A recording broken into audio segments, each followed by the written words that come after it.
what's up guys, no? Ito yung ating Lashadora Klugi or Scarlet Bird Eater, no?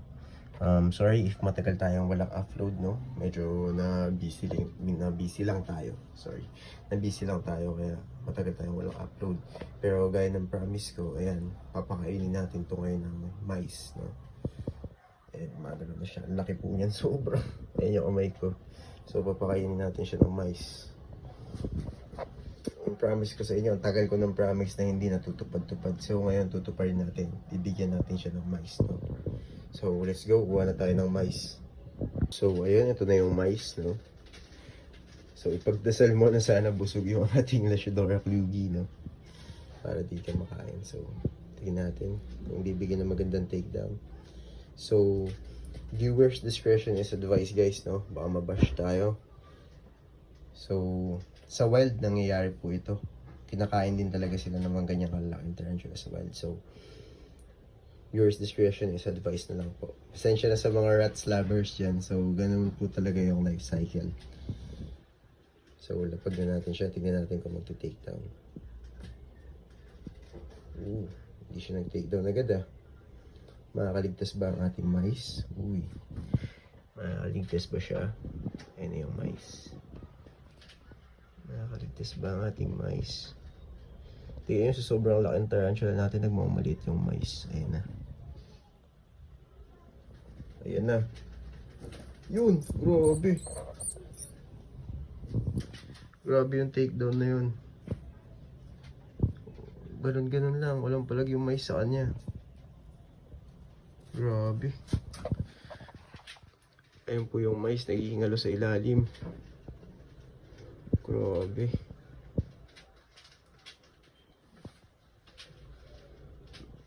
Mamaya-maya lang magte-take effect na yung venom niyan.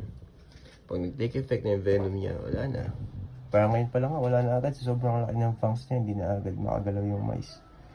Grabe.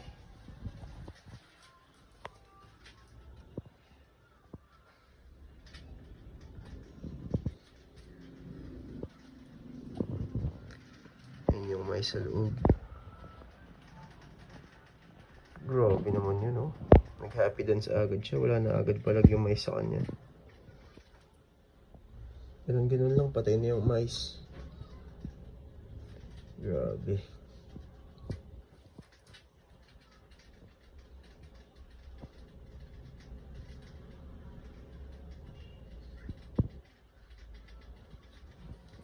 Sa isang iglap, patay na agad yung mice.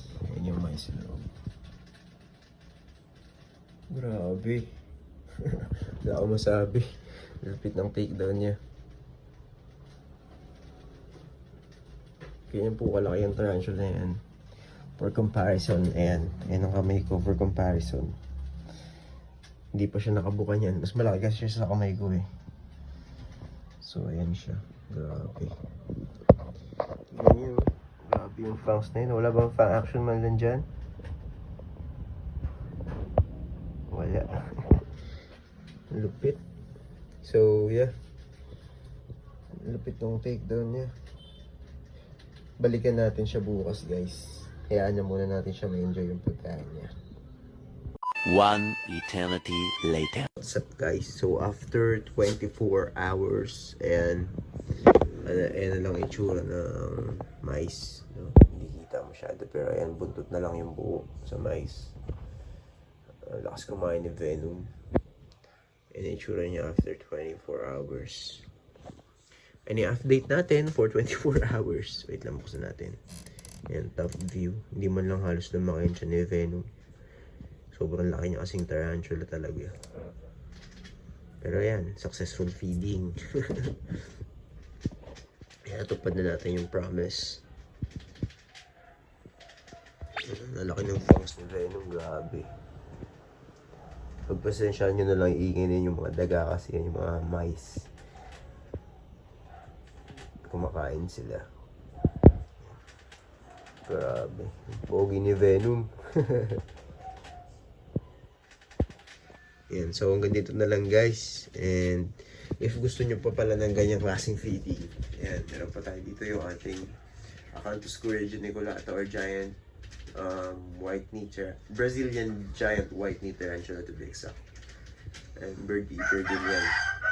Yan, nagingin yung manok. If gusto nyo ulit ng ganun klase feeding, sabihin nyo lang.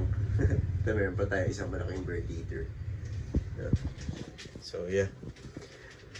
Update na lang uli ako sa next video. So, hanggang dito na lang guys. And bye-bye. Thanks for watching.